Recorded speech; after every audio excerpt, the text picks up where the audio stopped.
Today I want to share with you my favorite top 10 healthy foods that I usually buy when I go to Costco. Plus, on my last visit, I found some new items that are perfect for our traditional foods kitchens, and I'm anxious to share them with you.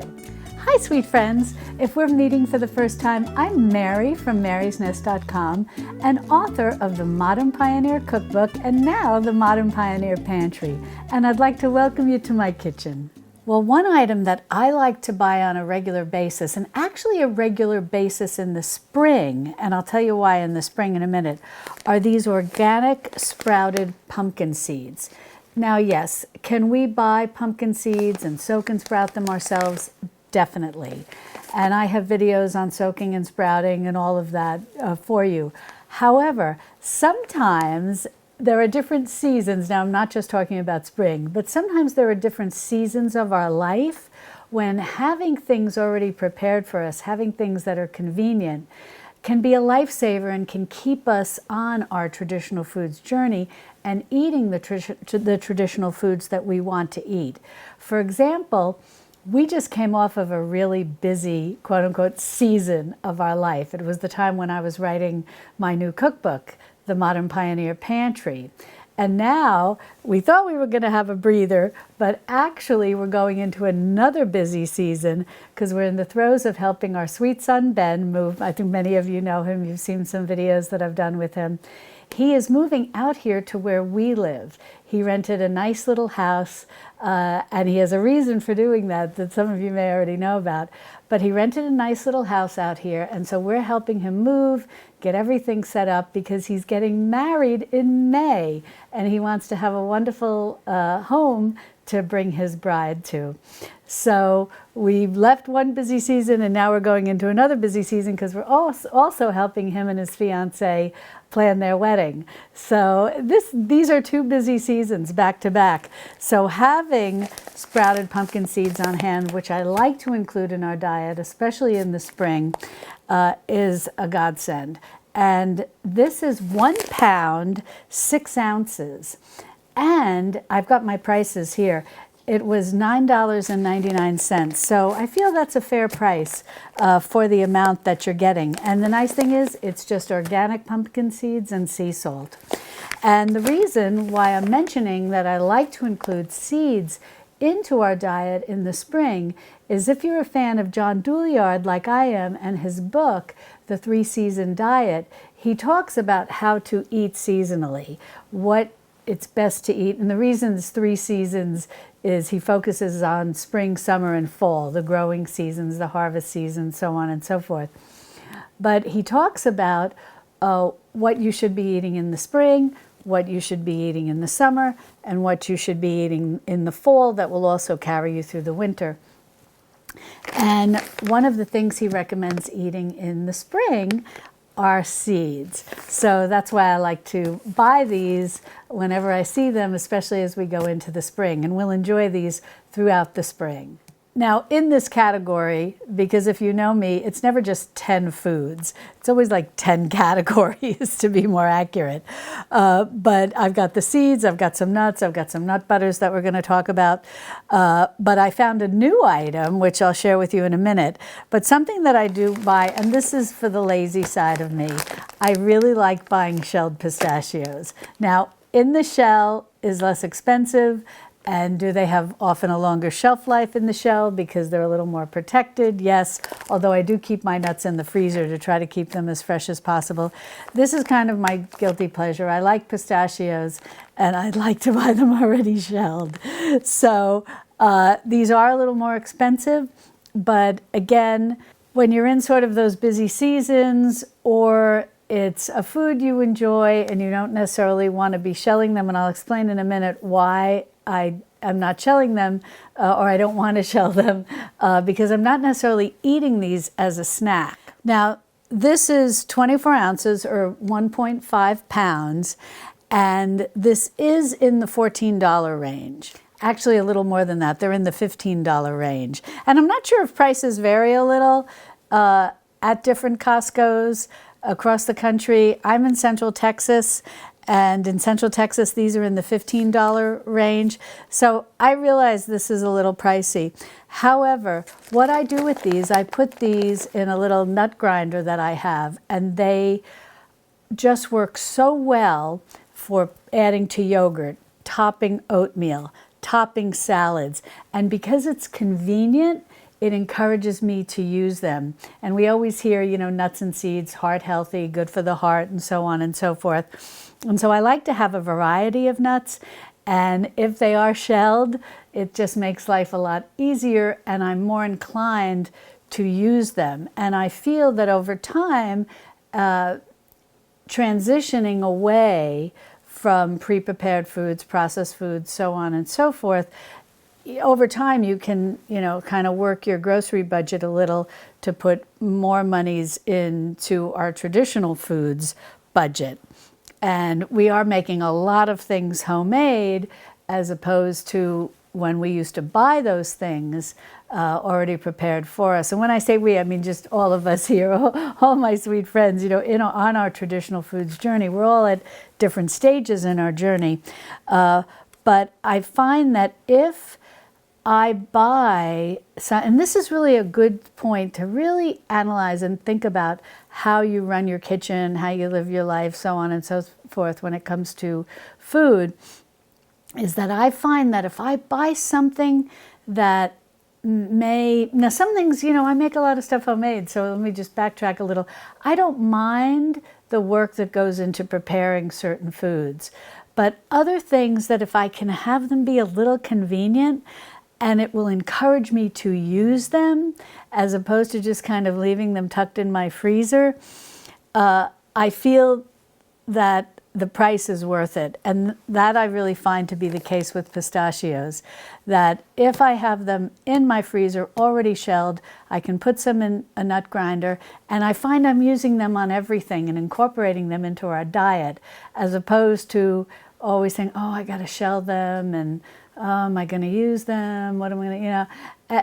It's just easier. And so when you put together your grocery list for your traditional foods kitchen, think about those things that you like to make homemade and the ingredients that you're going to need. Think about those things that may involve a little more time and effort, but you're fine doing that. And then think about those foods that you're more likely to incorporate into your diet if they're in a little more easier to use form. And that's where I put pistachios. So that said, the new nut mix that I found, which I was really surprised and very pleasantly pleased, I'd never seen this before. It's called Heart Healthy Mixed Nuts. This is a full 2 pounds, and it's actually a little less than the pistachios. This is in the $14 price range for a full 2 pounds. And what I liked about this has dry roasted almonds, walnuts, hazelnuts, pistachios. It's sodium free and cholesterol free. Well, we know that. We don't worry so much about those things in our traditional foods kitchens. But I just wanted to read the front label to you. But what's great about these is it's just the nuts.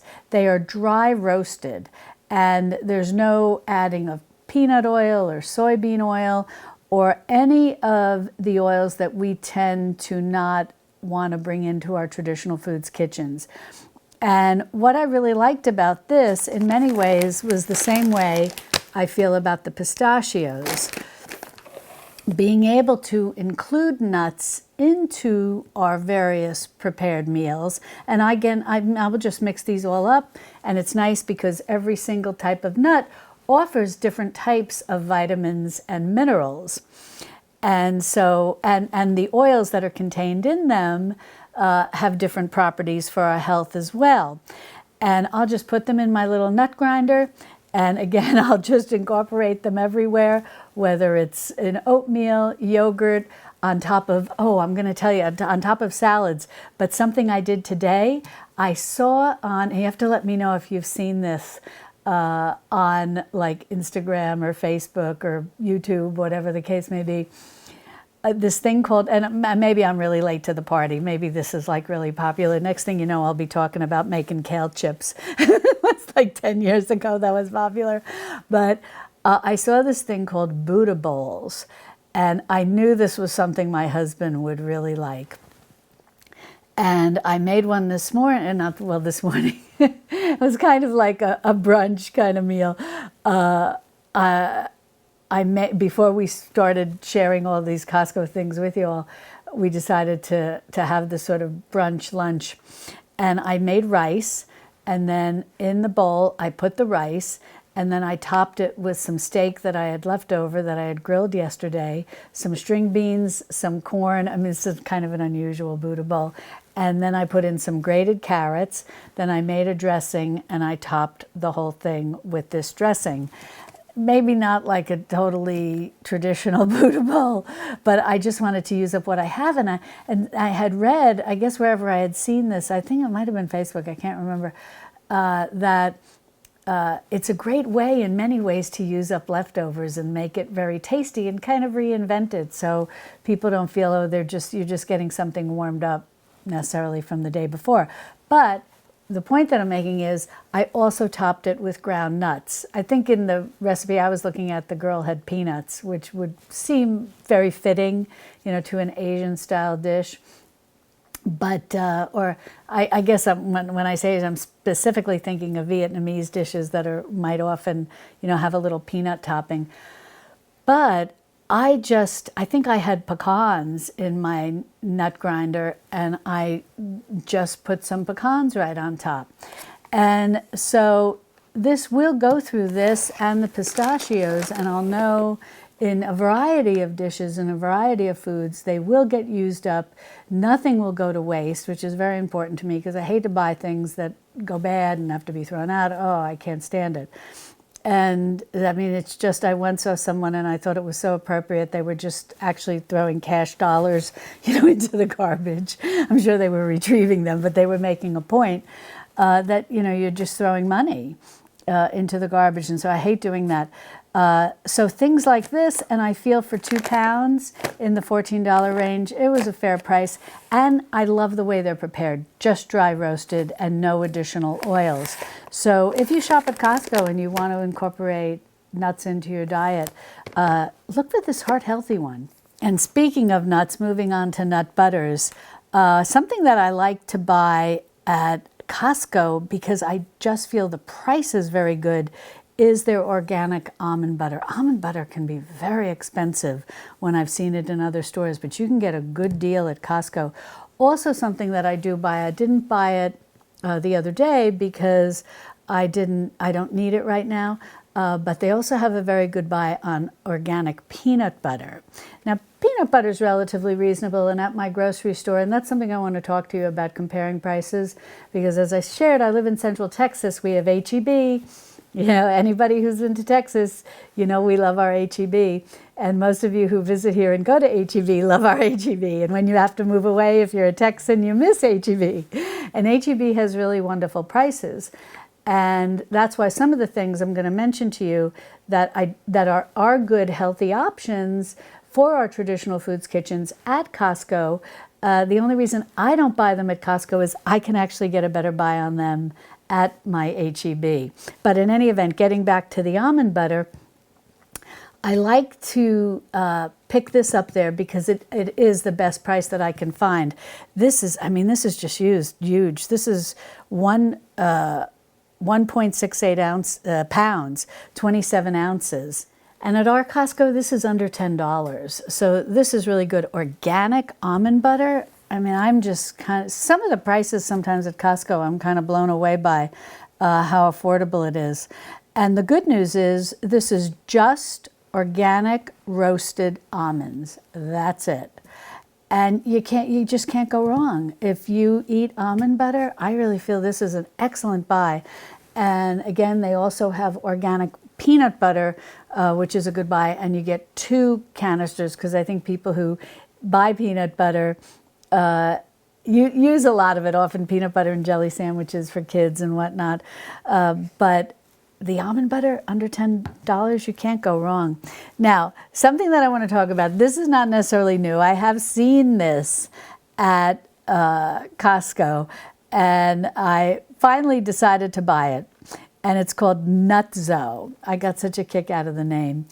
But this has cashews, almonds, Brazil nuts, flax seeds, chia seeds, hazelnuts, pumpkin seeds, and Celtic sea salt. 7 nut and seed butter, power fuel, and it's crunchy. I like anything that's the only drawback about this almond butter, it's smooth. When it comes to nut butters, I love them chunky. But this really intrigued me, and flax seeds and chia seeds are not something that I really, I've bought them in the past and tried to figure out incorporating them into our diets and whatnot, but I'm never really very regular about doing it. And, you've got to be careful again, with seeds and nuts, keep them in the freezer, but use them in a timely manner. I mean, these things can go rancid because of the oils in them, but this intrigued me and I thought, oh, well, this might be good. Get some flax seeds and chia seeds into our diet. Now, this is 26 ounces, and I won't lie to you, this is not inexpensive. This is actually in the $14 range, but I thought as an occasional nut butter to incorporate into our diet, since it does have all of these nuts and the flax seeds and the chia seeds, which is supposed to be good for us, flax seeds especially for women. And so I thought, let me try one jar. We'll see how it is. I'll see how many ways I can use it. And who knows, maybe time permitting, I can start to figure out how to make this homemade. If so, great. But in the interim, I figured I'd experiment, and I'll let you know. If you've had this, let me know in the comments what your thoughts were on it. And I will share that with you too, as we go forward, as I use it and go forward in other videos. But something I wanted to share with you, this was new. I had never seen this before, and it really intrigued me. And I'll tell you why in a sec. But this was something called Blueberry Smash Superfood Fruit Spread. Now, this is 25.5 ounces. And it was $8.79. Now, can you find very inexpensive jams at the grocery store? Yes. Unfortunately, are they often made with high fructose corn syrup? Yes. And that's a highly processed type of sweetener and not something that I really want to bring into my traditional foods kitchen. But what intrigued me about this was when we were talking about chia seeds before, you know how they make things very gelatinous? I often thought, what if you ground up chia seeds and use them to make a jam instead of pectin? And I never did it, but it was just like in my mind, and I was thinking about it. Well, that's what these people did. Now, I haven't opened this yet, so I don't know if they ground up the chia seeds or if the chia seeds are like in there, in their whole form. But this is what is in this jam. I'm telling you, if I like this, this is going to be like my new jam. I'm just so excited about this. Blueberries, chia seeds, dates. So dates are the sweetener in this, and lemon. That's it. And it says made with real ingredients, yeah. And then only 4 grams of natural sugar. That's coming, from the blueberries and the dates. And I guess a little bit of natural sugar coming from the lemon. And 60% less sugar than traditional jams. And what's nice is, yes, it's 60% less sugar. And I know everybody always says, oh, it doesn't matter if it's white sugar or coconut sugar or date sugar or this or that. The body just sees it as sugar. And yes, the body sees it as a sweetener, but unrefined sweeteners also bring vitamins and minerals to the party. So that's something to keep in mind versus the white sugar, what we know is, table sugar, granulated sugar, whatever you call it, really is pretty much just a sweetener, and it's been stripped of its vitamins and minerals. But how interesting, right? Blueberries, chia seeds, dates, and lemon. That's it. So along with when I try this, I will try this and I will report back to you what I thought of it. And apparently they have different, this is just what they had at my Costco Blueberry, but apparently they make other types of jam like this and different snacks. And so I'm intrigued to learn more about them. And I thought the price was good because if you find a high quality made jam and it's made with sugar, but fruit being the first ingredient. But I learned, and I learned this actually from you all, that even though fruit might be listed first and then sugar second, it's usually not a significant difference. Maybe, you know, like, what would you say, like, and I'm not no math whiz, like 52-48 or something, you know, percentages. But there are some that say 60% fruit, but that's 40% sugar, you know, and it's usually just a white cane sugar, or granulated sugar, table sugar. Then you do have the ones that we like very much, that we've bought in the past, that are sweetened with fruit juice. But again, it's a kind of a tall, skinny little bottle, and there's not many ounces to it, and it's not inexpensive. I often, you know, when it comes right down to it, I like to make homemade jams, and I like to do a very low sugar version. And if I'm not home canning it, water bath canning it, I can use other sweeteners. I don't like to necessarily use like honey and maple syrup and whatnot and then water bath can them for various reasons, but the bottom, we can talk about that another day. I really like to just, I find sugar is best if we're going to water bath can.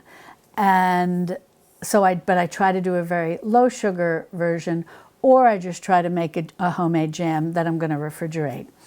And that I will often use maybe like a little maple sugar or a little maple syrup, because those are low. If you follow the glycemic load, glycemic index food charts, that has a lower impact on your blood sugar than some of the other sweeteners.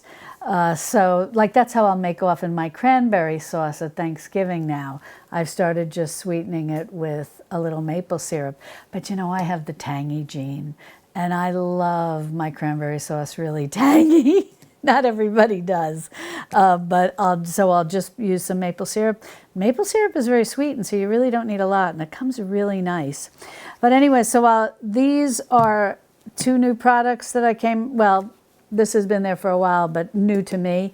But this was definitely new, and these nuts were new. So keep your eye open for these the next time you're over at Costco. And if you try them, let me know what you think.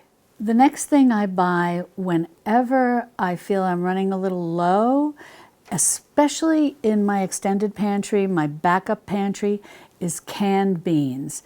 Yes, can we buy dried beans? Can we soak them, cook them, even sprout them, do whatever we want with them?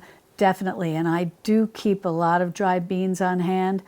But again, going back to what we were talking about, different seasons in life, and also in keeping with my way of thinking that I've shared with you in the past about making sure we have multiple streams of food on hand, both dried beans and canned beans, so on and so forth. I definitely like to buy these, and you cannot go wrong, because these each have 8 in them, and I like the chickpeas and the black beans, which they carry. And there are 8 cans in here, and these are each $7.99. So that's basically $1 a can for organic beans. So I feel this is a very good buy. This is a better buy than anything I can find anywhere else. And it keeps my multiple streams of food well stocked. I'll have some handy in my working pantry. I'll have some tucked away in my extended pantry where I keep my backup food that I use to basically go grocery shopping in, to restock my working pantry. And if these terms that I'm using are new to you, I have lots of videos all about what I call the Four Corners Pantry System, multiple streams of food, so on and so forth. I'll be sure to link to all of those. I'll put them in a curated playlist for you to make it easy for you. If you're new here and you want to learn more about my way of thinking about stocking the pantry, and also if you're down in the description, I'll also put a link to my pantry list. It's 36 pages long. It's totally free. And I talk about all the different things I recommend stocking in your Four Corners pantry, your working pantry, your fridge, your freezer, as well as your extended pantry, what we often nickname the prepper pantry. And in that list, I also recommend to you where these things, the foods you buy, should be stored. Plus, I have links to a lot of videos and printable recipes where I show you how to use what you buy. That's very important. We don't want to just stock up and then we're not using what we buy. We want to use what we buy, you know, to make meals and so on and so forth. But this, this is great, because if I don't, and I use a lot of chickpeas and black beans, and if I don't have time to soak or I forget, it's usually more because I forgot and I decided I wanted to make something at the last minute. Often, and it can be oftentimes when life goes a little astray, so to speak, and then you're suddenly at home and you want to make dinner and you didn't have things defrosted and whatnot. I can throw a quick soup together, or I can throw, the black beans come in real handy for, you know, mixing with some corn and some other things, and a bottle of salsa if you've got that in your working pantry and you just make a nice little tortilla soup. These are great for whipping up a quick hummus, and so there's just a lot of things that I can do. And also, growing up, as I've shared with you in the past, my mom was of Northern Italian heritage. We always had chickpeas in our fridge and tossed with olive oil and oregano and a little salt, and it was just a wonderful snack. So $7.99 for 8 cans, you can't go wrong. When I need these, are a regular item that go into my shopping cart at Costco. Now, Costco has a huge selection of dried fruit, and some I think is a little better than others. The raisins are great. They're organic and they're just raisins. Some of the other dried fruits I kind of shy away from because there are different oils in the fruits, and again, there are those more processed seed oils that I don't necessarily want to bring into my traditional foods kitchen. But I can never go wrong with these raisins. 4 pounds and organic in the $11 range. And we use a lot of raisins. We throw them into oatmeal, throw them into cold cereals. I use them in baking, just a snack. They're just wonderful to have on hand. And 4 pounds, I mean, these, you know, it's funny. I think in the beginning, I said every time I go to Costco, it's like, yes, every time I go to Costco, I'm putting foods that I regularly buy, but I don't necessarily buy them on every trip because I don't necessarily need to replace them at that particular time. Because we probably go to Costco like once a month. And these will last me more than that. But they are like a regular occurrence that I've been buying for years, as long as I can remember Costco carrying them, because I can't beat this price anywhere. So if you find you like to use a lot of raisins in cooking, baking, I throw them in with couscous sometimes, and also chopped apricots, but I don't buy the chopped apricot. I don't buy the apricots at Costco. I usually get a good buy on those at my local grocery store. But they're so versatile, and having them on hand is wonderful. So they are one of the regular foods that I do buy every time I shop over at Costco. Oh, I forgot to mention, if I suddenly look different in the last segment and continue to look different than in the earlier segments, it's because I now have lights. My husband and I are the ones who make these videos. We always have. It's just the two of us. And we were filming this, and then after we did the segment on the beans, my husband said, "Oh my gosh, I forgot the lights." We were both laughing. So we were debating, should we just not add them? Should we just not bring them in the kitchen and just continue filming? But he thought maybe the products looked a little dark for you to see. So hopefully this will help. But if you're wondering why it looks different, now you know. In any event, what I wanted to share with you next were these grass-fed beef sticks. These are minis, and these are larger ones. Now, this was something I had never seen before. This was new to me at Costco. These I've seen before, but I never purchased them in the past. And so both of these are actually new.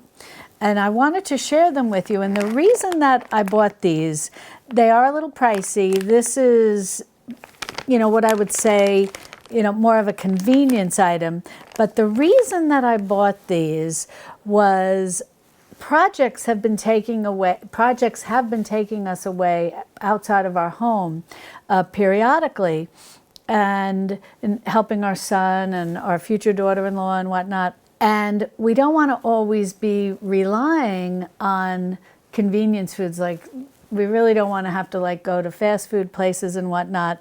And now, do I have little bento boxes, and can I make little meals in the bento boxes? Definitely, and I've done that before. And we often will bring like the little cuties with us and a few other snacks, just I'll throw some nuts in a bag, and all of that is great. And it's very satisfying. But I decided to just experiment, since I've been reading that, as we get older, we really should make sure that we have sufficient protein in our diet so that we don't lose muscle.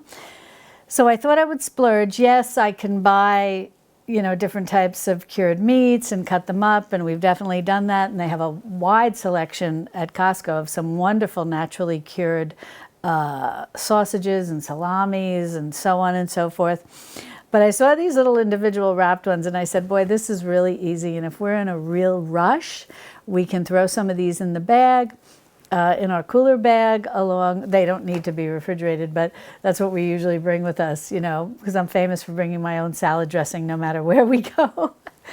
And we can throw them in with our cuties, our apples, whatever else we're bringing with us. And so I'll experiment. These are grass-fed. I mean, these are really high quality, but they are in the $16 range.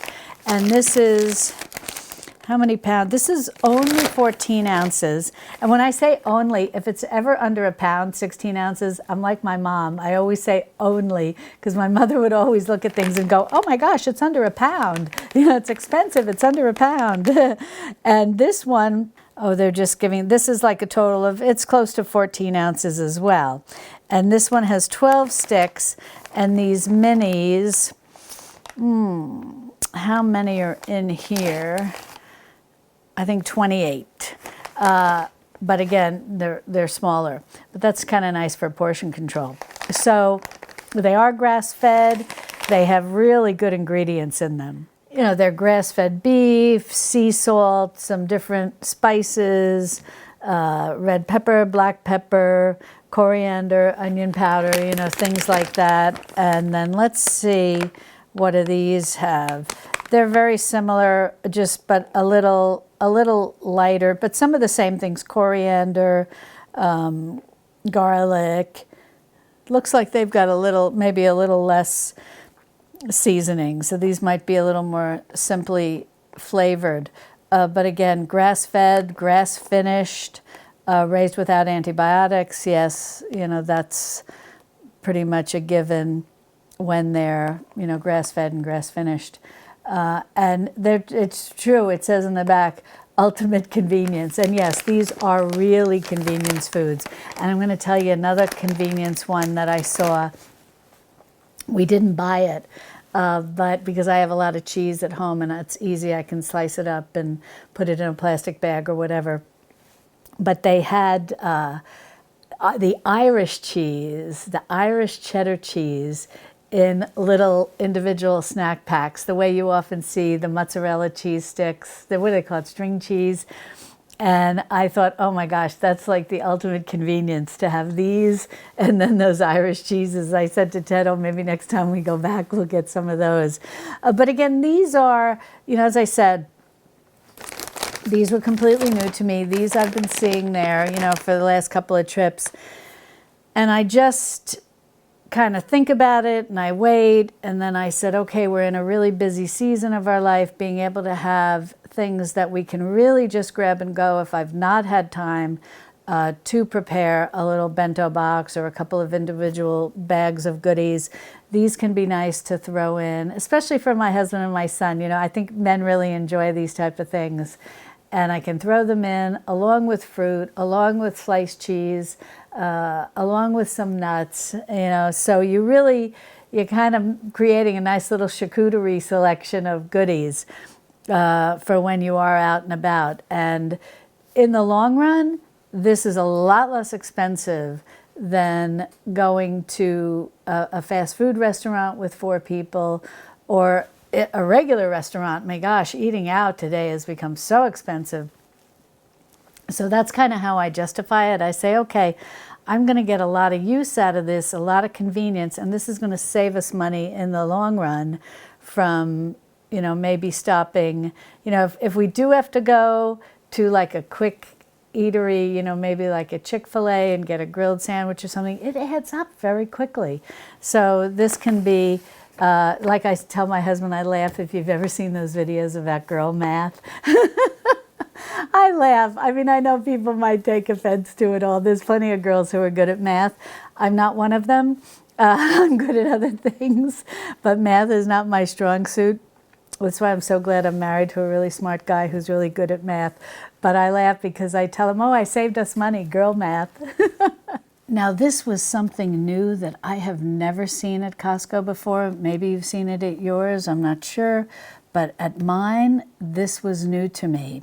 And I was so impressed. This is 3 loaves of sourdough bread that have basically kind of been par-baked, so to speak. But listen to these ingredients: organic unbleached wheat flour, water, sea salt, and organic barley malt. That's it. And if you're not familiar with barley malt, it's often used when making bread to help with the rise and some nice browning and whatnot. It's a very, very common ingredient. I use it when I bake bread as well. But that's the ingredient. That's it. There's 3 loaves here, and these are wrapped very tightly and with a, what they say in here, an oxygen absorber, so they're really keeping it very fresh. And this is good until August. But the reason I like this is, even though I bake a lot of my own bread, to have this as a backup in your freezer, and when you need a loaf of bread and it's been a busy week, you've not had time to bake bread, or you may bake other types of bread, but you're not in the habit of baking sourdough bread, but you like to have some sourdough bread in the house, I feel you can't go wrong with this. Because I will tell you, for a loaf of sourdough like this, it's gotten so out of control, no matter where I shop. The cost, if I wanted to buy like a boule or a loaf, it's upwards of $7, $8, sometimes maybe higher. It's really expensive. And this was in the $9 range. $9.79 to be specific.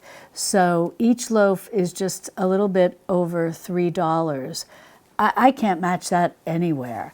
And so I was really impressed. I said to Ted, get one, put that in the cart. But I wanted to share this with you because this was new to me. It's not something that I've bought on a regular basis, and it's not necessarily something I would buy on a regular basis, because I do bake.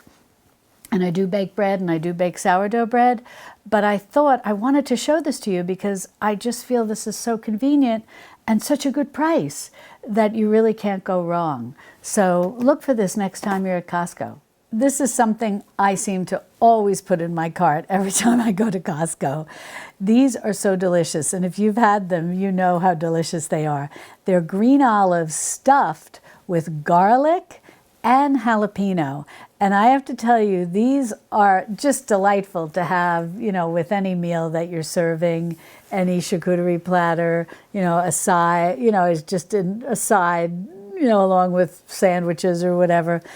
But these are a lifesaver when you go through cold and flu season, because this is such a great way to get garlic into you to help. Garlic is an antiviral, antimicrobial, antibacterial. It's one of those superfoods. And this is such a delicious way to get the garlic into you. Now, if you like to just eat a whole garlic clove, you can certainly do that. And it's supposed to be very healthy to take a garlic clove a day. But this is just a really delicious way to do it.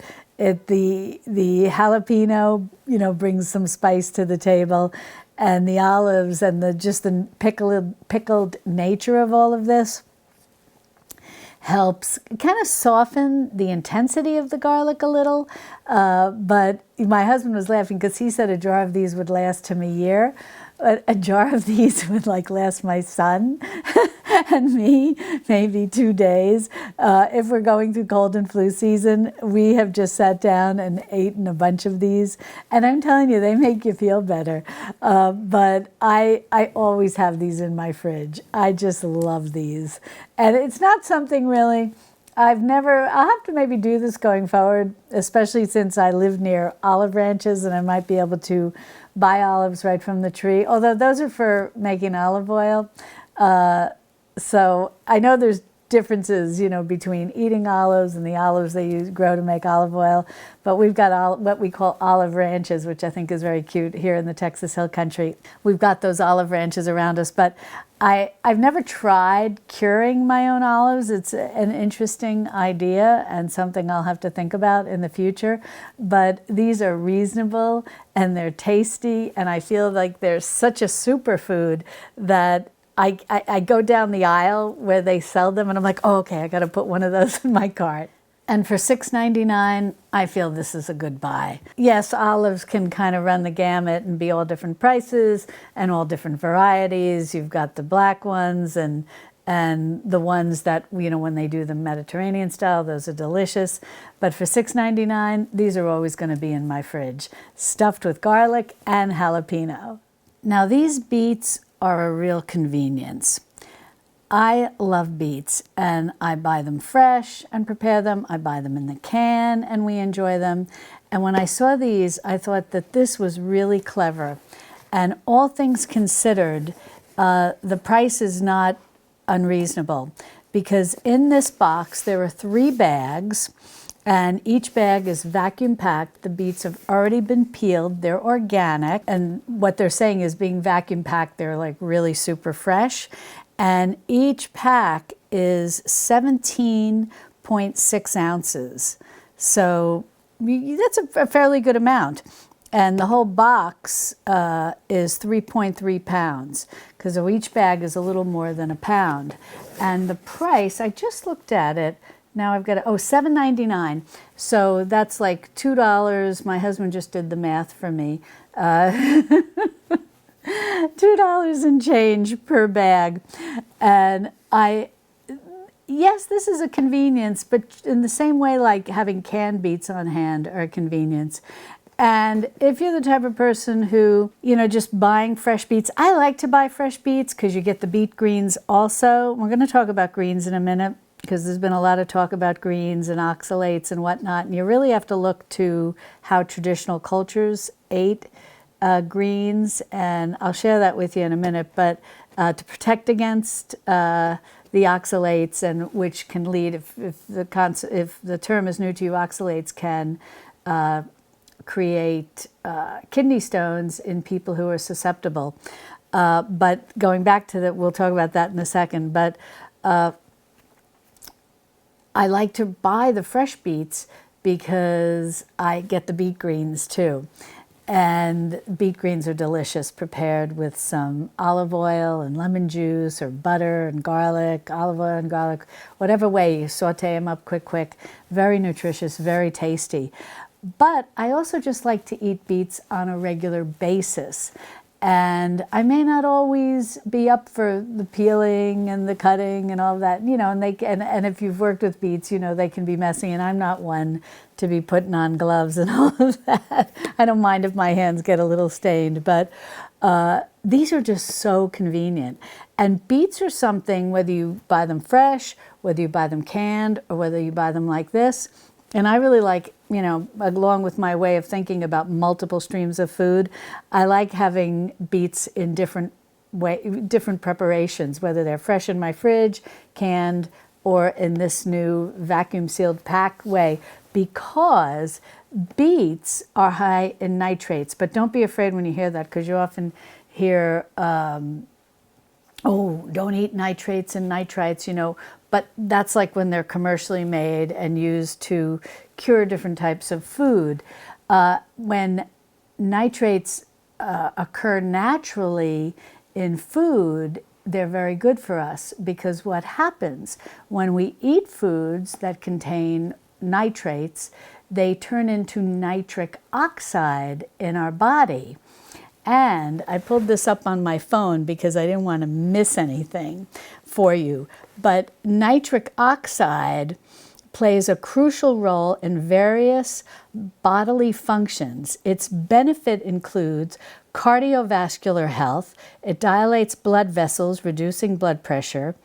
It protects against cardiovascular disease. And you know, it's really interesting because I remember, this is going back so many years ago when I was a single gal and I lived in New York City, and I worked with a girl, and I don't remember exactly what her health condition was, but I remember her sharing with me that her doctor had told her how important it was to eat beets. And so it's always kind of stuck in my mind. But it's very good for immune function. It activates immune cells, enhancing their response to infections and cancer. It regulates inflammation and reduces oxidative stress, you know, because oxidation is like damage. And these all link to scientific studies that I'm sharing with you. You know, this is not someone just saying, oh, I think it does this, that, or anything. This is where scientists studied this and found this to be the case about foods with that had nitrates that created nitric oxide in the body. A neurological function improves blood flow to the brain, supporting cognitive function and memory, acts as a neurotransmitter, facilitating communication between nerve cells. It also helps with muscular function, increases blood flow to muscles, enhancing exercise performance and recovery. It promotes muscle growth and strength. And then other benefits, it reduces pain and inflammation in certain conditions such as arthritis. That's good to know, especially as we age. And even better, may have anti-aging effects by protecting cells from damage. So that I just find very interesting what the scientific research shows about beets. And my mother loved eating beets, and she lived to be 98, actually just a few weeks shy of her 99th birthday. So beets, honey, and yogurt, and prunes. These were things that were like in her almost daily repertoire. So if I can find beets in different forms, whether vacuum packed like this or in cans or fresh, I'm going to add them to my repertoire in my kitchen, my traditional foods kitchen. Yeah. And so I think that I've seen these at Costco. It's I can't really say if there's something new or not new. I'm kind of including here things that I buy on a regular basis, as I mentioned in the beginning, but I also want to share with you new things that I've seen at Costco that I never saw before, or things that are new to me, things that I have seen at Costco, and I have seen this before, but I never purchased it. But sometimes I break down and say, okay, I'm putting it in the cart. I'm going to try it and see what I think of it, because it's definitely convenient. And I want to try to really up our beet consumption here in our home. The next thing I want to share with you are these two cereals. Now, I love to make homemade granola, and I've got a really good recipe to share with you that I shared it a while back. I'll put a link to it in the description below. It's for making a granola, and I just love it, and it's so tasty. But again, talking about multiple streams of food and having backups and whatnot on hand, I often see these at Costco, and I've I've purchased or I've bought different varieties from time to time. And I really like this one, Purely Elizabeth. And this is just her original sweet and salty. This is probably my favorite one of the different ones I've tried. You know, Costco sometimes will have different varieties. They may not always have the variety you like, but when they have this one, I like to pick it up. And again, like with the raisins and the nuts, these little crunchy things, both my husband and I like to have like a little crunch. And these are great for adding to yogurt or just enjoying with some milk. I mean, I've just used them for everything, even salad toppers, just a variety of things.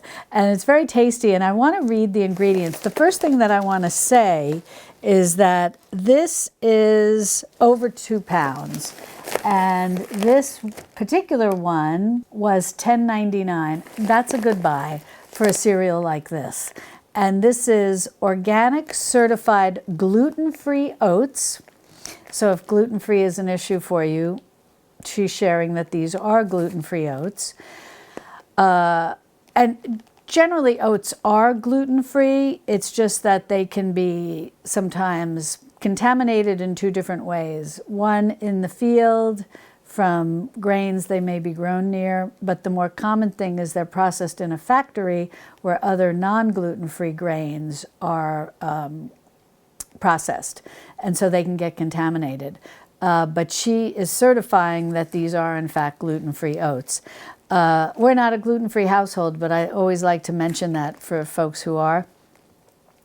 And the next, this one does have sweetener in it, so you do have to be mindful that there are added sugars, but it's not horrible.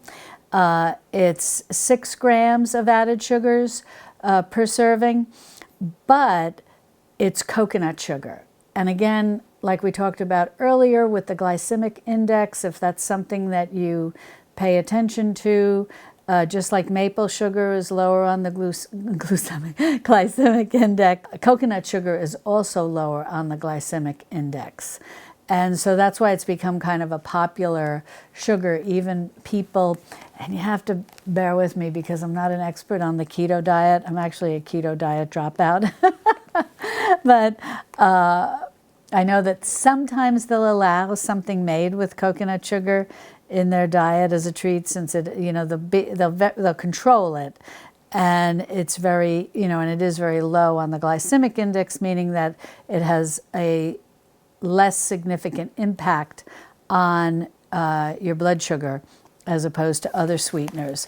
So organic certified gluten-free oats, organic coconut sugar, organic coconut oil, a good nutrient-dense fat, organic sunflower seeds, organic puffed amaranth, so it's a good way to get amaranth into your diet. That's not a grain that I keep a lot of on hand, so that is nice to have that. Also, organic quinoa flakes. I like quinoa when I've had it prepared by other people, and the dressing they use, whatever the case may be, they can make it very tasty. I've had it mixed sometimes with cashews and some little chopped vegetables, very tasty. But quinoa is not something that I make on a regular basis. I do have some, but I just don't, it's just not a common occurrence on our dinner table. But I like to have a variety of grains in our dietary repertoire so that we're getting a variety of different vitamins and minerals. So I like the fact that there's some quinoa in here. And then the chia seeds. The chia seeds are in here. So one way or the other, I'm getting them into our diet. And then the only other thing she's got in here are organic cinnamon, also has a good effect on tamping down blood sugar spikes, and sea salt. And you can't go wrong. And you might be wondering why I'm talking about blood sugar, if that's new to you. A lot of times the better we can control our blood sugar, it's the better for our health. We don't want to have spikes and crashes. It can, I gather, and I'm not a scientist, I'm not a doctor, but from what I understand, that if you keep your blood sugar elevated too often for too long, you can eventually develop maybe prediabetes, and then maybe eventually diabetes, whatever the case may be. As I said, I'm not a doctor, I'm not a scientist, I'm a home cook. But I read about these things, and so anytime we can incorporate foods that, may speak a little to our sweet tooth, we're not going to give it all up, and we enjoy having something a little sweet. If it's sweetened with maple sugar or coconut sugar, if they add cinnamon, These are the kinds of things I look for because I know those sweeteners have less of an impact on creating a blood sugar spike, and the cinnamon helps kind of tamp it down as well. So, it's what I like too is she's not keeping it a secret. She shows you, she has a little opening here in the back, and she's showing you what exactly the clusters look like. And I will tell you, because I have brought multiple bags of this into our house, I really like this. It's very good, very tasty, no complaints at all. And another one that I like to get is this one, and this is called Seven Sundays. And I think both Purely Elizabeth and Seven Sundays, they're fairly popular and pretty common. I've seen Purely Elizabeth and maybe Seven Sundays too. I'm not 100% sure, but I've seen Purely Elizabeth at a lot of grocery stores, and it's really become popular. I think people are really happy with what a good quality it is and such high quality ingredients. However, it's expensive, and sometimes it's a small little bag and it's like $7.99. So this big bag at Costco, you can't go wrong. 2.1 pounds. And what did I tell you? $10.99? You know, groceries are expensive right now. There's no getting around it. And yes, we can make this homemade, and you can make a homemade granola relatively reasonable. So some of these things, as I said, it just kind of falls into my multiple streams of food.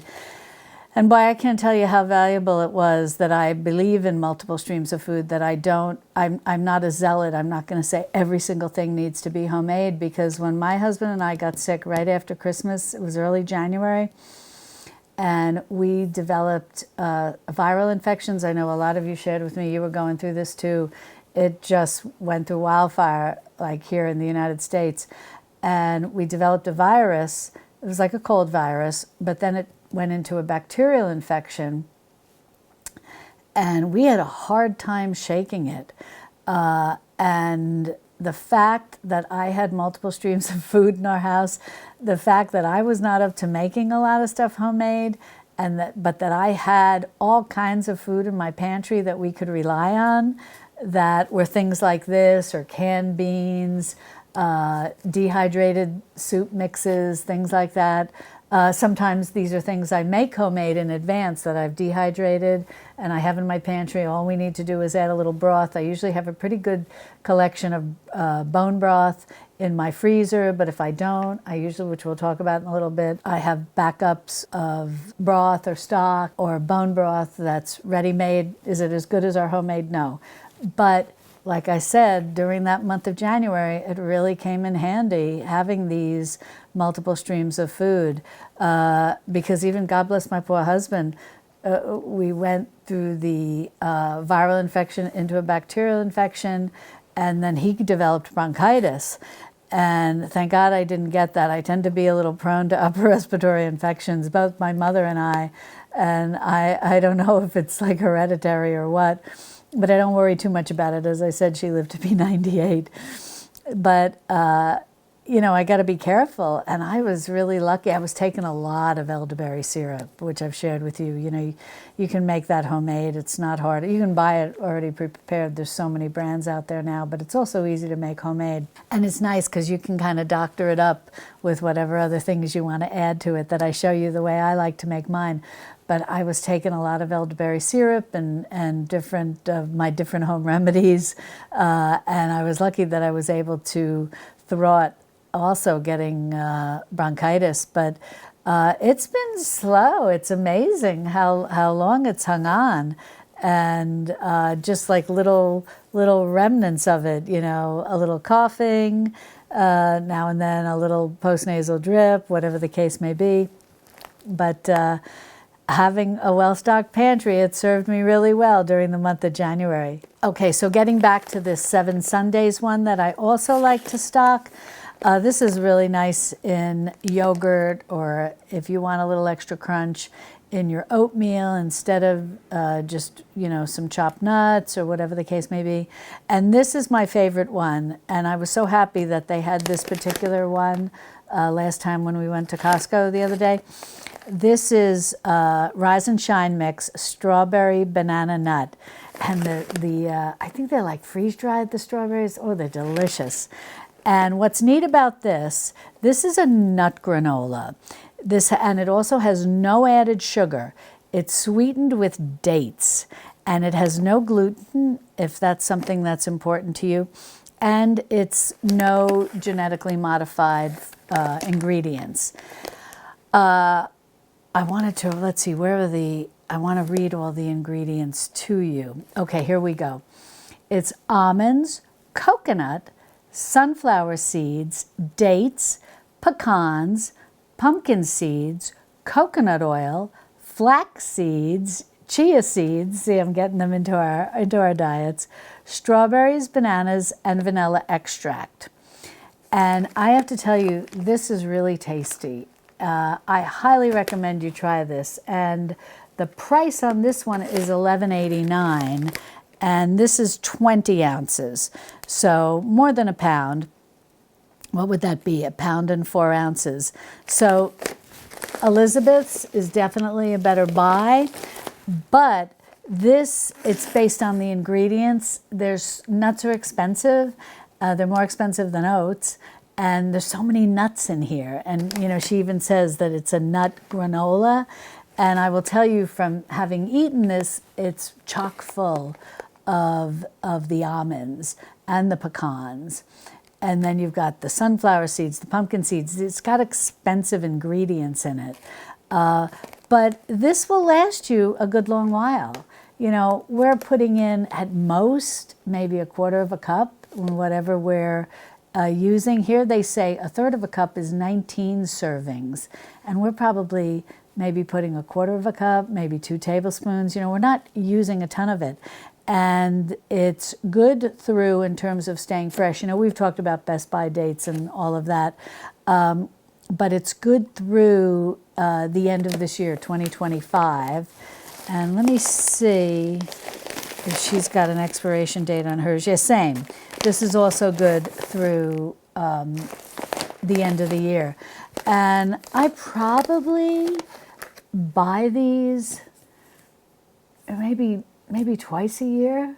These last us a while because we're not eating it as a regular. We're not putting a bunch in a bowl, covering it with milk. We're using these more as toppers for different things. And they're, like I said, you can even put these on salads. They are just so tasty. Now, you will see different varieties in both of these. There's one that has chocolate in it. And I'm a chocolate lover. I'm not going to lie about that. You all know I'm always, when we go to Aldi's together, I'm always getting some of their chocolate. I love chocolate. But the chocolate granola I found was like a little heavy, but it's a treat. It is really a treat. It's just not as versatile. And so if I buy things like this that are pre-made for me and, I feel there's value here, but still, I'm spending in the, $11 and $12 range. I like them to be very versatile. And I found that the one that's made with chocolate, super tasty. But really the most you can do is maybe put it with some yogurt. It's just, the chocolate, it's very rich and sweet and tasty. And so just keep that in mind. If you do see the chocolate one, it is a little less versatile than these two. Even with this one with the strawberries and bananas, it's still very versatile. So definitely check these out next time you're at Costco. I highly recommend both of them. Next, I want to move on to the items in the refrigerator sections at Costco. Now, before we move on to talking about this, I want to share that in what I'm showing you, I'm not showing you any of the Kerrygold butter, which Costco is well known for carrying, and carrying for a good price. And under normal circumstances, I would buy Kerrygold butter. I like Kerrygold butter very much, and I use it regularly. You've probably often heard me say that everybody sleeps better if they have 9 pounds of butter. Sometimes I say 10 pounds of butter in their freezer. And I usually have mine well stocked with both Kerrygold and also a New Zealand butter that I like to buy. But the bottom line is, again, going back to talking about HEB, I can get a better price on Kerrygold butter at my local grocery store. So if your grocery store doesn't carry Kerrygold, or it's more expensive at your grocery store, then Costco is a great place to pick up that butter. So what I've got here is avocado and then guacamole. This is in their refrigerator sections. When I saw this, I was like, oh my gosh, this is going to be a regular in my kitchen. This is the second time I've purchased this. These are so incredibly convenient. And what I love about this, first, let me tell you, price-wise, these are both in the $13 range. But I will tell you, for me, this is such a good buy. Because first of all, let's see how many, it's 16 2-ounce packages. And it's a total of 32 ounces, 2 pounds. These are, let me open this, I gotta show you. These are, I actually have one open in my fridge. I'll have my husband get one so I can actually show you what they look like. You can kind of see through here, but I want to actually show you. These are so convenient, and I really believe get rid of all waste. Because have you ever bought avocados and, you know, sometimes, like what do they say, life gets in the way, you forget about it or whatever, and then you go to cut it, it's a little brown, it's not perfect, you make the best of it, whatever the case may be. Or avocados are very expensive, or you can't find avocados, whatever the case may be. And someone like my mother-in-law, she eats avocado every day, and she's in her 90s, you know, so there's something to avocados. And they are loaded with good fats, you know, that are excellent for us, and they're very filling.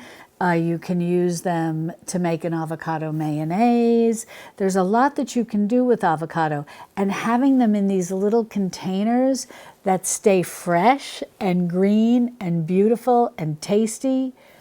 I'm telling you, this to me is just an ultimate convenience food.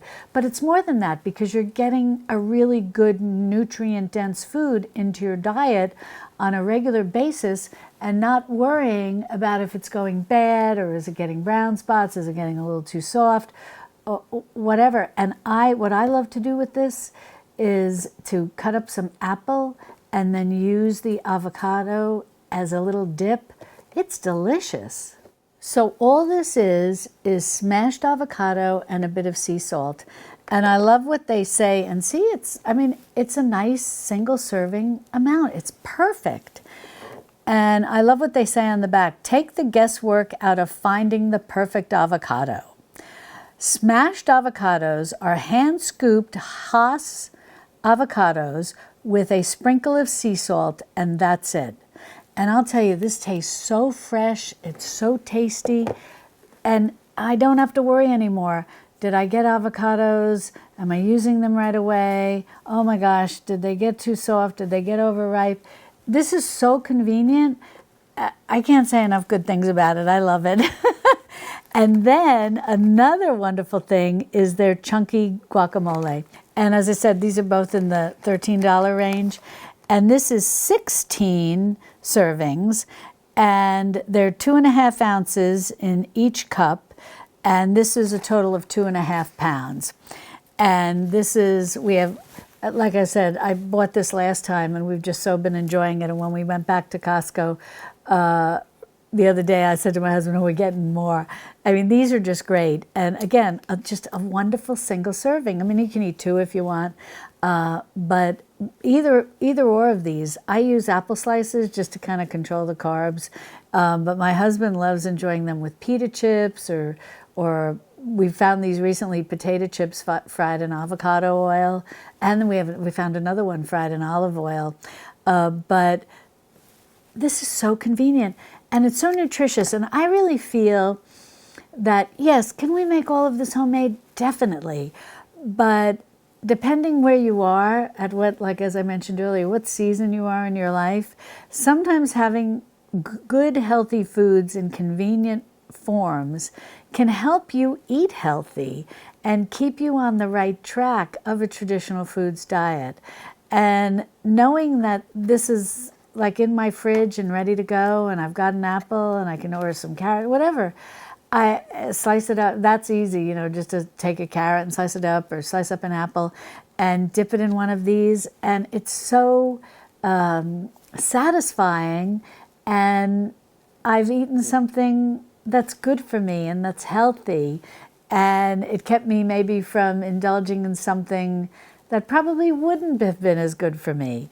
Yes, a lot of the stuff we have in our house is nutritious food. But sometimes I might, you know, pick a cheese, which is good, a nice, nutritious, nutrient-dense cheese, but then I'll get some crackers. And although the crackers we pick are relative, like I really like to get the rye wasa crackers, and they're very good and very limited ingredients. But at the same time, as I get older, I find I do need to be a little more careful with the carbs. And so having things like this on hand, it just makes my life easier, and it really helps satisfy me. So if you see these in the refrigerator section, both are terrific. I highly recommend both of them. And I feel for the value, they're a pretty good price. Now this is a yogurt. This is not new to me. I'll talk about that in a minute. But I hadn't seen this at Costco before.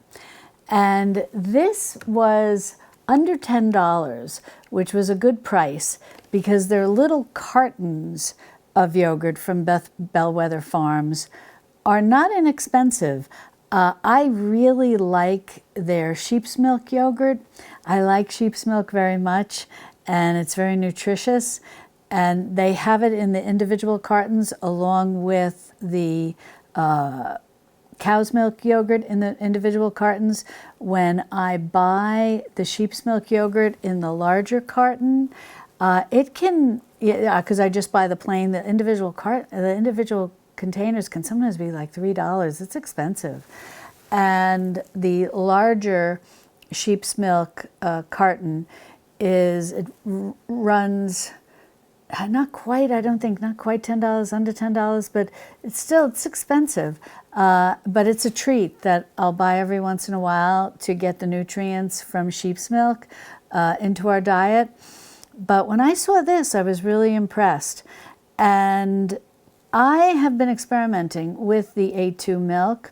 I don't really have a problem with dairy and with milk and whatnot, but it is a little harder, just the traditional regular milk, for my husband to digest. And so I've been bringing A2 milk into the house. It seems to agree with both of us. And when I saw that this whole milk yogurt, I never noticed before, but as I said, when I've purchased this at the grocery store, I was buying the sheep's milk, and that's naturally an A2 milk. Whereas in the United States, cow's milk is usually not an A2 milk. It's something that you see more commonly from, and here we're not getting the milk, but the cheeses that'll come from Europe are from cows that had the A2 milk, or gave the A2 milk to make the cheeses. However, I saw this and I said, wow, this is really interesting. This is Bellwether Farms, and I just want to tell you, yes, we can make homemade yogurt.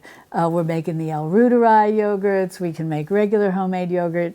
And for regular homemade yogurt, I have a video where I show you how to make. You don't even need any special equipment. All you need is a bowl. It's very easy to make yogurt. Making homemade yogurt is great, and there's nothing like it. It's so rich in probiotics because you're just making it fresh and you're eating it the next day, and it's just or over a couple of days. I mean, it's just wonderful for you. But again, just in that multiple streams of food way of thinking, having something like this in your fridge is really terrific. And you've got this, you've got the nuts, you've got the seeds, you've got some of those granolas. These are wonderful foods to have on hand. But in any event, so this is A2 organic whole milk yogurt and from grass-fed cows. I mean, you just can't ask for more than that. And this is 4.5% milk fat and 18 grams of protein per serving. And each what do you call, container is 32 ounces. And it's a 32-ounce tub, and there's 2 of them. And so for under $10, $9.59 for this type of yogurt, this is terrific. I mean, for that price, you can just get a yogurt, you know, at the grocery store in a 32-ounce tub that's really got nothing special about it. And what they say is our yogurt is made with organic whole milk from family farms near our creamery. These grass-fed Jersey cows produce milk containing more digestible A2 protein, no thickeners, no antibiotics, no hormones, no GMOs. And you have to forgive me, the print is so small, but it says pasteurized organic cow milk and then live active cultures. And it's the usual suspects, you know, the acidophilus and whatnot that go into yogurt. But how can you go wrong with this? I was very impressed. So this will definitely, you know, I have had, I think I have had the small containers of their cow's milk yogurt. I think maybe I had bought it by accident when I was looking for the sheep's milk yogurt, because the containers look very similar. But if you ever see the sheep's milk yogurt, that's a nice treat. But this is going to become a regular staple in our house. For under $10, 2 big containers like this, you can't go wrong. Well, I believe that was 10. But I've got some bonuses for you that I want to share. Specifically, I want to go back. I've got them over on my table here. I've got about 3 bonuses that I want to talk to you about that I have found at Costco. This is something I buy regular, and the reason I wanted to show you this was I wanted to talk about the oxalates and the cheeses and why they go together. And then I've got 2 bonus items that were very new to me, and I wanted to share them with you. But this is baby spinach, and I got to tell you, the prices on this is just on their greens at Costco are always amaze me. This is a pound of baby spinach, and it's organic. And I still wash it. They always say thoroughly washed, but that's just me. But this was like $4 and change. I'll find, oh yeah, $4.49 for a pound of spinach. This is a good buy because, and organic, because normally I notice a lot of times at our grocery store the packages will be 6 ounces or 12 ounces, and the prices for the larger container are often more than this one that's a full pound. So, and one thing I noticed when we were there the other day and we were getting the spinach, boy, all the boxes were tussled and turned over, and there was hardly any of this left. People were really buying it. It was like down at the very bottom of the pallet, you know, where we had got this one. Sometimes, and I didn't see any kale. Sometimes they'll have kale. Sometimes they'll have like a mixed green variety. This time they had the spinach. But what I want to talk about is because we've seen so much in the news lately where everyone suddenly is becoming very concerned about oxalates, and they're a compound that's in greens like spinach, kale, Swiss chard, sorrel, you know, all arugula, all things like that. However, this is why I always feel it's so important to look back to how our ancestors ate. And that's why I really like traditional recipes, because foods were properly prepared in a certain way and served with other foods, because our ancestors over time knew what foods went together that were best for health. And that's why I'm not a fan of when people really start to change up recipes and create them in a way. And I understand people are wanting to be inventive and be flexible and have variety. But when we do that, it's still important to look back to what our ancestors did. It's like why meats should be cooked on the bone. And I have a lot of recipes that I share with you, how to make a real beef bourguignon, not the modern way, but how our ancestors, not specifically my ancestors, I don't have French ancestry, but how French peasants were really making these type of stews with meats on the bone. and how they were thickening their gravies with the bone marrow and doing things like this. Number one, they were using everything that they had and they weren't wasting. And over time, as science developed and people discovered that, yes, this was very nutritious and this was very important, and they knew what made them feel better and what kept them healthy. And this knowledge was basically passed down from one generation to the next. But then I don't know when it happened, and we got into this thing of making all these, I don't know, not necessarily these fusion recipes, but just making these modern recipes. And yes, some of the time was for convenience and presentation, and I understand all of that.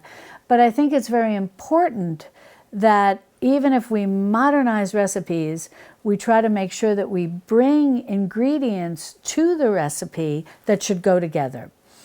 And that's what I want to talk about with greens and cheese. Greens, or let's just say dairy. Greens, as I said, most have oxalates, not all, but most have oxalates in them. And oxalates in our body can cause kidney stones, often to people who are susceptible to the formation of kidney stones, which a lot of people can be. My father was. But if you pair greens with some type of dairy, cream spinach, for example, or making a minestrone where you may add kale or some other green into it. And what do Italians do? This is something my mother always did. The rind of the Parmesan cheese went in there. And then when she served the soup, she grated some cheese on top. It wasn't always Parmigiano Reggiano. She was a real Pecorino Romano girl. She liked that. And what's good about, this is Parmigiano Reggiano. I did get both of these at Costco. They do have the best price in town on these type of cheeses. Pecorino Romano, remember I mentioned about the sheep's milk yogurt? It's a sheep's milk cheese. And so this is very good for you. Sheep's milk has a lot of wonderful vitamins and minerals. And of course, Parmigiano Reggiano does too. This is a sweeter cheese. This is a little sharper cheese. My husband likes the Parmigiano Reggiano. Of course, I do too. Everybody does. Well, I shouldn't say everybody, but most people who like cheeses of this nature like Parmigiano Reggiano. But I really like the Pecorino Romano, and I think it's the influence of my mom. She liked it very much. It's sharp and a little salty. Oh, I love it. Whereas this is a little sweeter. But the bottom line is, bring these together. If you do a salad, if you do a soup where you're putting in spinach or kale or Swiss chard or any of these sorrel, make sure that you're bringing some dairy along with it. Make sure that if you're doing a salad, you're grating some cheese on top. If you're making a soup, you're putting in the rind of a piece of cheese or a hard cheese like this, or you're grating some cheese on top of the soup when you go to serve it. Or maybe you're serving some sliced bread and some cheese on the side. My husband loves when I slice up a baguette and I put some cheese on top and then I melt them in the oven. They're very tasty. But this is what you want to do. You want to eat your greens. They're very nutritious. They're a nutrient-rich food. They're not a nutrient-dense food. Nutrient-dense foods mean something that's very small amount, but is power-packed with vitamins, minerals. Bone marrow is an example of a nutrient-dense food. Egg yolks, nutrient-dense food. But these are nutrient-rich, meaning they bring a lot of minerals and vitamins to the table, but you have to eat a lot of them. But that's not really that hard to do, because if you've ever put these into a soup or made cream spinach or added greens to a smoothie, a lot really shrink down to not very much. So just remember that if you buy greens, and look at Costco because they got some really good prices, and then, I had this upside down, then if you like these cheeses, let's face facts, Pecorino Romano Pecorino and Parmigiano Reggiano, these are not inexpensive cheeses. Pecorino Romano used to be like half the price of Parmigiano Reggiano. But I think a lot of people have discovered it and like the flavor and have been turning to it. It's wonderful if you make a salad with arugula. I'm going to tell you this right now. You get some arugula, get some walnut oil, mix it, and make a dressing. You can use the balsamic vinegar, which I like to, with the walnut oil, works very nicely because walnut oil has a strong flavor that can really hold up against the balsamic vinegar. Some salt and pepper, and toss your arugula, and then take shavings of Pecorino Romano. Oh my gosh, I love that salad. And I think some people have topped like a pizza or a focaccia with it.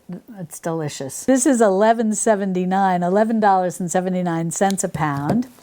And this is $10.79 a pound. Do you know, I'm going to tell you something. I remember when this was like in the $6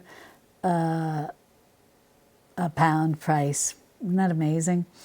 So a little less expensive, but still, you know, they're basically in the same range. But these last a long time. Just keep them wrapped nicely. Usually what I do is, I mean, you can certainly use a flour sack towel, you can use cheesecloth.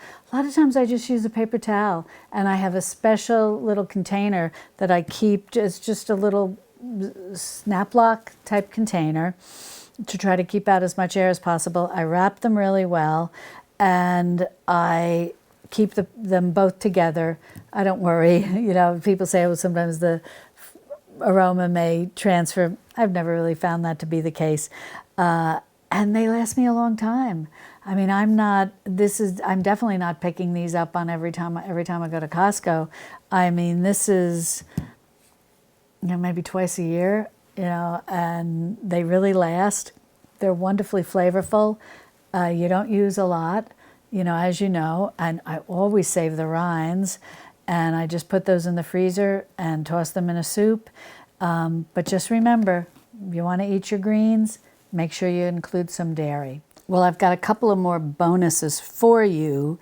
And this is the next one, which is very interesting to me. And I think you're going to be surprised when I show you this, since many of you have said, like, I'm the queen of bone broth on YouTube. I have so many videos about making bone broth. And I make a lot of bone broth, chicken bone broth, beef bone broth, and really all kinds of bone broth.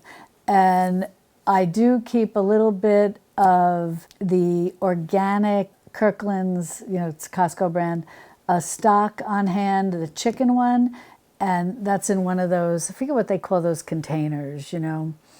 It's not the best packaging in the world, but it is what it is. But again, just in terms of the multiple, I'll get to this in a minute, but just in terms of the multiple streams of food, the reason I keep those on hand is if, and this doesn't happen a lot, but if I was under the weather and I couldn't cook, but my husband was 100% fine, he can take one of my dehydrated soup mixes that I have in the pantry that I've showed you the different things I dehydrate and make soup mixes from and whatnot. And that is very easy for him to turn into a soup. And he can certainly, I have canned soup too, he can open that, but he likes that dehydrated mixture that I have. And he'll do different things with it because he may add a little ramen into it that I'll have in the pantry, and he enjoys that very much. And as I said, this is rare that this happens, but I do keep that. And it's just a chicken stock, but it's organic and it's very basic ingredients. They also carry a bone broth and maybe a broth in that similar packaging. You know, none of them I'm crazy about. You know, some of them include, like, you know, that generic term natural flavors, and you really don't know what you're getting. But the reason I keep the chicken stock one on hand is, as I said, my husband can put the dehydrated vegetables in a pan. He can add one of those boxes of the organic chicken stock. He can add some ramen. He can add some, I keep the canned chicken on hand. He can add some of that in there. And he has something it's nurturing. You know, it is nourishing and it's warm, and it's very filling to him, and it's tastes and flavors that he enjoys. But again, I usually, like right now, I have so much bone broth frozen in my freezer. And he could often use that. He could certainly use that too. But sometimes I like to make things very easy for my husband. If I'm not the one, doing the cooking, I like to just make it very easy. And so that's why I do keep some of that chicken stock. And I don't even keep it in my working pantry. It's back in my extended pantry. And he knows where it is, and he can get it. But I think the last time we did, must have been years ago, the last time we did something like that, because even when we were sick in January, I was doing the cooking, and I was making some things homemade, but again, it was kind of that multiple streams of food where I did have canned foods or quick and easy things that could be prepared without a lot of effort. And so that's primarily, what I was doing. But I just wanted to share with you that I do keep some of that. It's a box. I think like 4 or 6 containers come in there, and they last me a long time. And it's got a good shelf life.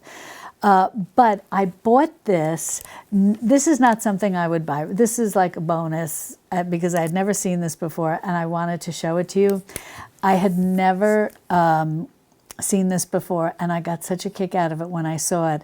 It's ginger and turmeric bone broth, and it's a chicken bone broth. It's organic. One container is 24 ounces, and the ingredients are really quite good. It's organic chicken bone broth, and they say that that's made from water, organic chicken, and organic carrots, and that's it. And then the additional ingredients are organic ginger, sea salt, and organic turmeric. This is like what we would make homemade. There is no quote-unquote natural flavors, no ingredients that we can't pronounce, which you see sometimes at at some of the ones at the grocery store. The chicken stock that I mentioned to you that comes in the box, that's for the most part, it's fairly decent ingredients, but I do think that it does have that one ingredient, natural flavors. I'm always suspicious of that. But this is like really pretty much homemade, and I was very impressed with it. But this is not affordable. Chicken bone broth, if you buy a whole chicken, you roast a chicken, you make meals out of it, and you save the carcass to make chicken bone broth, and you're literally making chicken bone broth for I always say I really believe that, you're making it for pennies.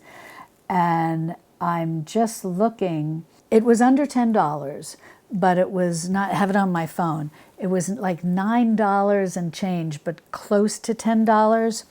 And so that's like basically a little less than $5 each for 24 ounces. Oh my gosh, how much could we make for $5? Yes, I know you have to buy the whole chicken, and it's got to be a good quality chicken, but you also got meals. Maybe if you have a big family, maybe just one meal. But if you have a smaller family, maybe you got 2 meals out of it. And then, I save every little scrap. And then I make the bone broth, and then I use the scraps to make a soup, So I really stretch that chicken. I always remember the Fly Lady who had the website about cleaning, and she had that recipe, what to do with a whole chicken.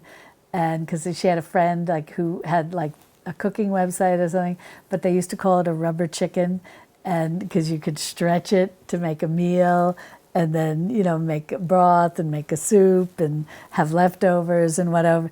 And I'll never forget, somebody wrote into her and said, oh, I could only, feed my family of 12, it's that is cute, something like that, with the one chicken, and it wasn't enough. I needed 2 chickens. And her response was, well, I didn't say it was a rubber chicken, that you could really stretch it.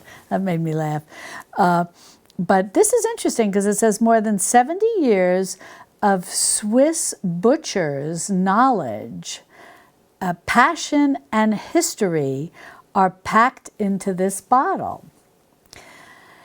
And then it's Thomas, and you have to forgive me if I mispronounce his last name, but it's Odermatt maybe, the son of a Swiss Metzgermeister, or master butcher, created, it's a cute name, this company, Roly Roti sipping bone broth, made with chicken bones and carrots that are slowly simmered for 18 hours. Now that's really quite something. I'm going to do a future video on this where we're going to talk about this more in detail. I generally go along with Sally Fallon's recommendation to simmer your chicken bone broth for 6 hours as opposed to 18 hours or longer. And I generally simmer my beef bone broth for 12 hours. And why is that? Well, very long simmered bone broths can become higher and higher in histamines. And a lot of people can be very sensitive to histamines. Now, a 6-hour simmer and a 12-hour simmer, for most people, are going to be fine. I am going to do a video in the future about how to make a low histamine bone broth. It's basically a shorter simmer and certain ingredients and whatnot. But some people do believe it's better to simmer them longer. What I think, you know, I'm of the school of thought, simmer shorter, but then save your ingredients. And I mean, vegetables are usually spent, but you know, if you've put chicken feet in and there's still some cartilage on them and whatnot, I'm fine making another batch of bone broth, reusing those, rather than doing a long simmer. Also, too, with a very long simmer, you do need to be careful if you do like to do that, and say you're doing it on the stovetop or in the slow cooker, as the fat comes to the top, especially doing a chicken bone broth, start skimming that fat off. Because if you go 18 hours, you really want to prevent that fat, the schmaltz, it's called schmaltz, the chicken fat, from becoming rancid. Because chicken fat is a little more fragile than beef fat. And so skimming that every couple of hours and starting to collect that, it also makes it easier when you go to decant your finished product, is a good idea. But anyway, so I went down a little bit of a rabbit hole with that. So he's simmering this for 18 hours, then seasoned with ginger, turmeric, and a touch of sea salt. And that's good. I never put sea salt in the beginning. Sea salt's a living food, and it's best to always salt.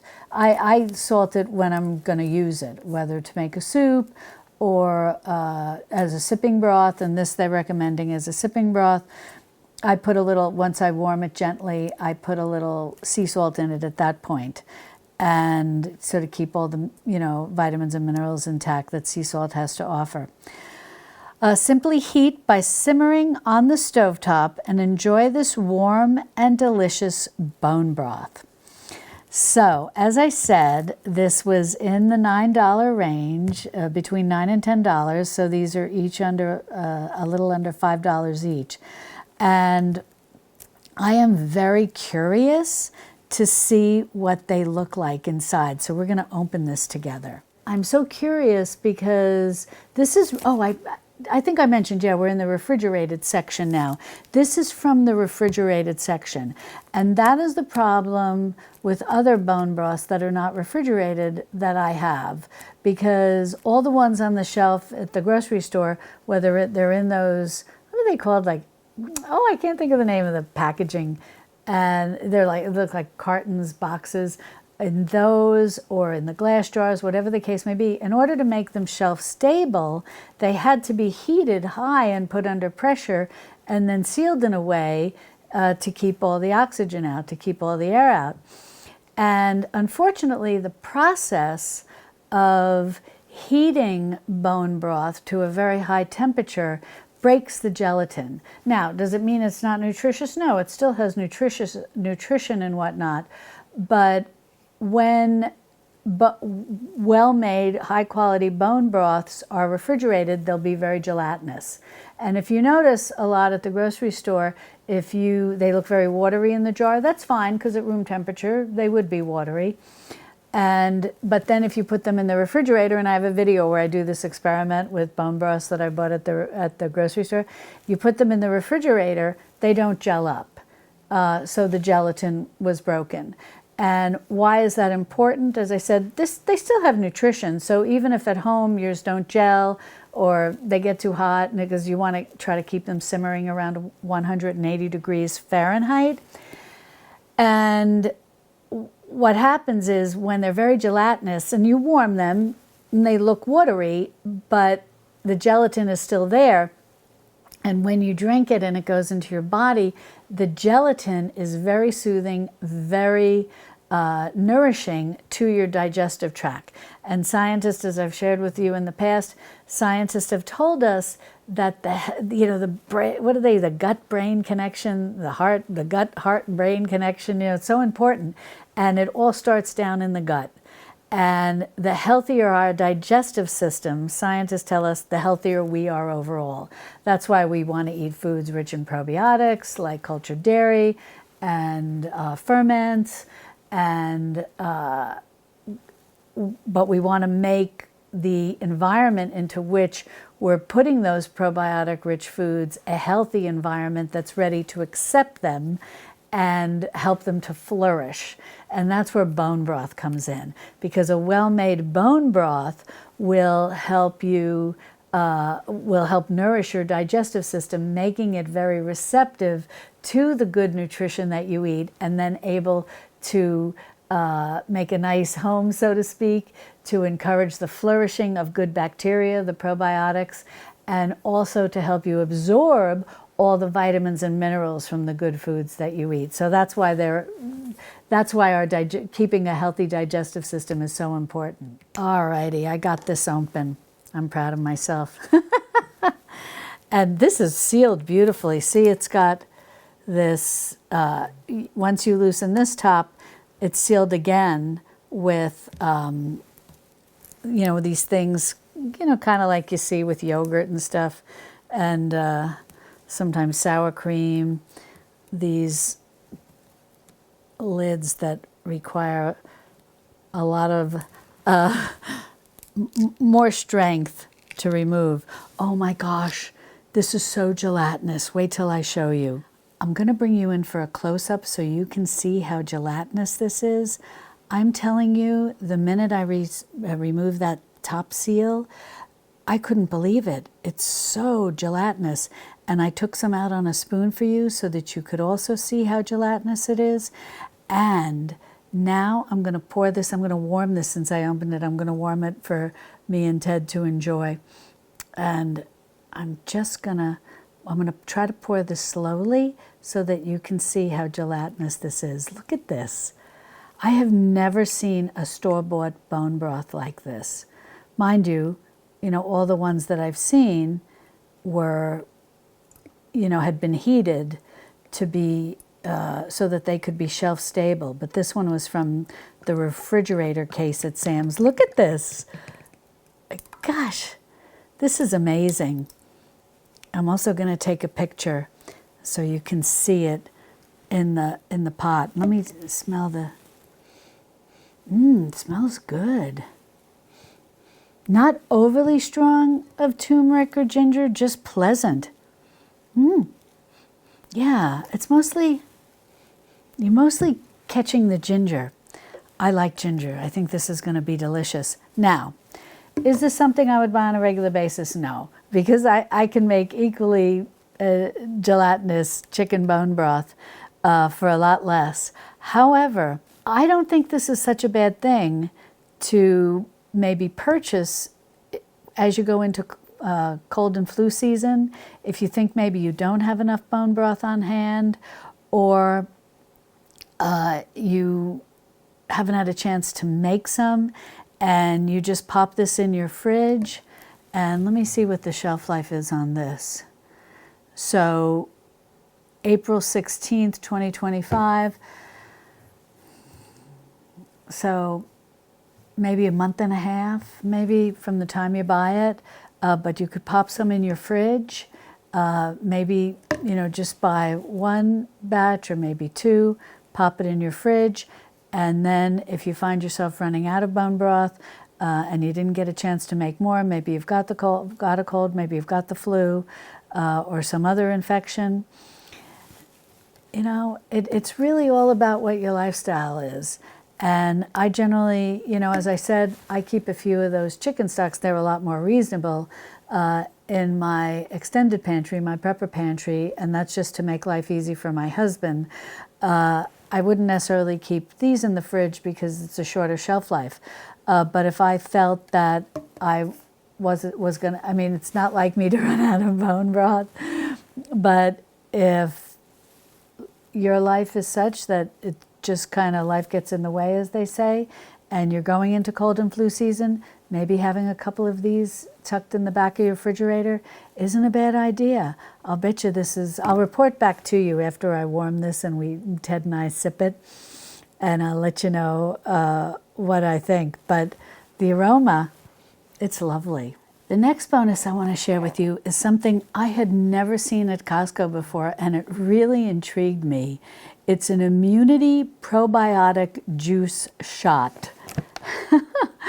I see people making these on the internet so much, making different types of shots and whirling it in. They have those high-speed blenders, and then they're straining it and so on and so forth, and then they'll make a bunch of them. You can probably make them relatively reasonably, and if you've got the time on your hands, and you can make it exactly the way you want with the ingredients you want. But I thought this was good. I bought this. It was $11.99, and there are 10 in here, so a little over $1 each. I think you can make it for a lot less, but I was just very intrigued to want to try this. I don't really make homemade shots. I rely on different things to boost immunity, like the elderberry syrup, like probiotic-rich foods like cultured dairy and ferments. But this intrigued me, and I thought, I've definitely seen these shots. I don't think my grocery store sells them, but I have seen them at Whole Foods, and they're expensive. They're more, as I said, this is 10 for $11.99, so round that up to $12. So they're a little more than $1 each, and that, for these type of immunity shots, it does seem like a good buy compared to what I have seen at the store. But again, I think you could probably make them for less. I can't tell you exactly, what it would cost to make these homemade, because I have not tried it. Maybe this is something I need to try. But the ingredients are organic orange juice, and this is from the refrigerated area, and you do need to keep it refrigerated. Organic orange juice, organic ginger juice, organic raw honey, so that's the sweetener, and then it is boosted with Bacillus coagulans, GBI maybe, or 1 GBI-306086. And the reason they're spelling that out is because there has been a lot of information. I've seen a lot of information circulating on the internet about how good this particular strain of good bacteria is for us, this Bacillus coagulans, and forgive my pronunciation, but that's the probiotic that they've added in here. And then they add in organic cayenne pepper, which cayenne pepper definitely stimulates immunity. So let's open this and see. Oh, they're a pretty generous size. And in terms of expiration, look at that. It's like it does separate a little. Maybe it's a separation of the ginger juice and the orange juice, maybe. It is good through June 13th, 2025. So fairly good amount of time in your fridge. You probably go through it depending on how much you take these. But again, this is the type of thing, during cold and flu season. And it just seems like these colds and flus are just becoming stronger. And we kind of have to have some of these things backed up in our fridge, whether we buy them or make them homemade. But one has 25 calories, and the total added sugars are 5 grams. And oh no, excuse me. Total sugars are 5 grams, obviously from the juice, and then includes 2 grams of added sugar, and that must be from the honey. But I'm intrigued, so let's try this. I better give it a shake. It says to shake it well. We'll see how it is. I'm not gulping this down. I learned my lesson. Did you ever? I think I shared this on Facebook, so I don't think I shared it on YouTube. This is a long time ago. I was learning how to make kvass, the rye bread kvass, and I had some friends online in Eastern Europe, and they were telling me, how to do it. Well, somewhere in the I got lost in the translation, I think, and they had said like so many days. Maybe it was 3 days, and I went 30 days, and then I strained it and took a swig of it, and I went, because I was thinking, kvass, how strong can it be? Oh my gosh, it was like taking straight bourbon, and I was like coughing. It was really funny. I definitely let it ferment a little too long. Alrighty, let's see how this is. Oh, it smells really good. You can smell the orange juice and the ginger.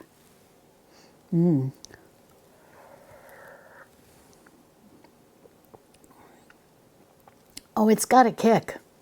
It definitely has a kick. And it says once you open it, you should drink the whole thing. I'll finish it off. Oh, that ginger is really hitting your throat. I'll bet you this is good if you have a sore throat. Not bad. I highly recommend it. I don't know. I think the orange juice helps, but boy, you really feel that. Now, if you want to see more of my Costco hauls, along with my Aldi hauls and my Trader Joe hauls, the whole gambit of hauls, be sure to click on this video over here, where I have that and more. And I look forward to seeing you over there in my Texas Hill Country Kitchen. Love and God bless.